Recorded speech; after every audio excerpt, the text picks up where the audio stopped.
இந்த அருமையான வேலூர் மாவட்டம் பள்ளிகொண்ட அடுத்த வேப்பங்கால் கிராமத்திலே அருள்பாவித்துக் கொண்டிருக்கின்ற அருமை திரௌபதி அம்மன் ஆலயத்திலே மகாபாரத அக்னி வசந்த விழாவிலே எங்கள் குருநாதர் விபூதி வள்ளல் தனபால் சுவாமி மாணவர்களாக விளங்கக்கூடிய புலவன்பாடி செந்தமிழ் சென்மல் ரத்தன ராமஜோதி அருமை சகோதரர் திரு ராம கார்த்திகேயன் அவர்களால் நடத்தப்படுகின்ற சிறப்பு வாய்ந்த மகாபாரத அக்னி வசந்த விழாவிலே நாள்தோறும் மகாபாரத சொற்பொழிவு நடந்து கொண்டிருக்கின்றது. இந்த அளவிலே சிறப்பான முறையிலே மகாபாரதமானது அருமையான அக்னியிலே திரௌபதி அம்மன் திருவதாரம் செய்கின்ற அற்புதமான அலங்கார அபிஷேகம் ஆராதனை 6 மணிக்கு சிறப்பான முறையிலே திருவிளக்கு பூஜை அன்னதான விழா வெகு விமர்சையாக நடைபெற இருக்கிறது. அங்காங்கு பக்த கோடி பெருமக்கள் கேட்டுக்கொண்டிருக்கக்கூடியவர்கள் அனைவரும் வருகை தந்து இவ்விழாவினை கலந்து கொண்டு சிறப்புக்குமாறு உங்களை வேண்டி விரும்பி கேட்டுக்கொள்கிறோம். நேற்றென்ன நடந்தது நேற்றென்ன நடந்தது என்பதை சிந்தித்துவிட்டு இன்றைய காவியத்துக்கு வருவோம். பொறாமை கொண்ட துரியோதனன் பீமசேனனை உணவிலே விஷம் கலந்து உண்ட அந்த பீமசேனனை கங்கையிலே கொண்டு வீசி எறிந்தான். கங்கையிலே விழுந்த அந்த பீமசேனன் ரிதுவார வழியாக நாகர் உலகம் சென்றான். அந்த நாகர் உலகத்தில் இருக்கிற பாம்புகள் எல்லாம் இவனை கடித்தது.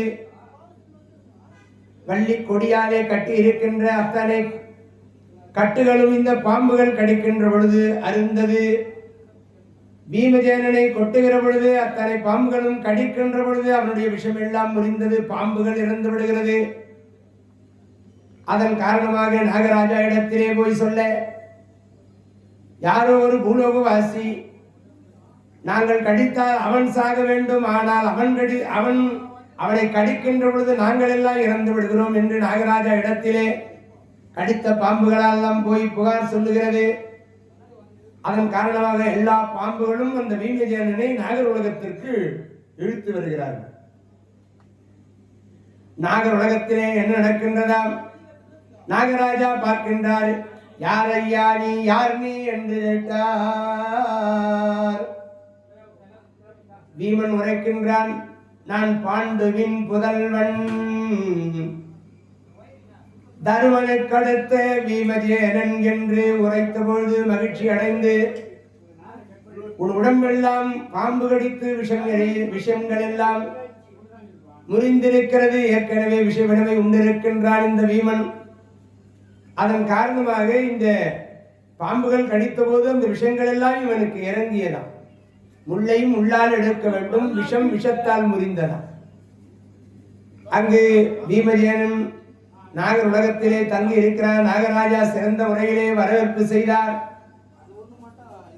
அப்பா, ரொம்ப களைப்பாய் இருக்கிறாயே பீமசேனா, தகுந்த மரியாதை கொடுத்து அவருக்கு உணவு கொடுக்கின்றார், அமிர்தம் வழங்குகின்றார். ஒரு உடம் அமிர்தம் குடிக்கின்றையா? தாராளமாக குடிக்கின்றேன்.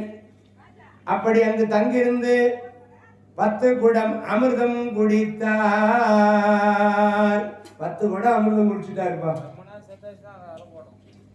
துரியோதனை கெட்ட நினைப்போடு கொண்டு போய் ஆற்றுல போட்டா பீமன் செத்துடுவான்னு, கெடுவான் கேடு நினைப்பானா.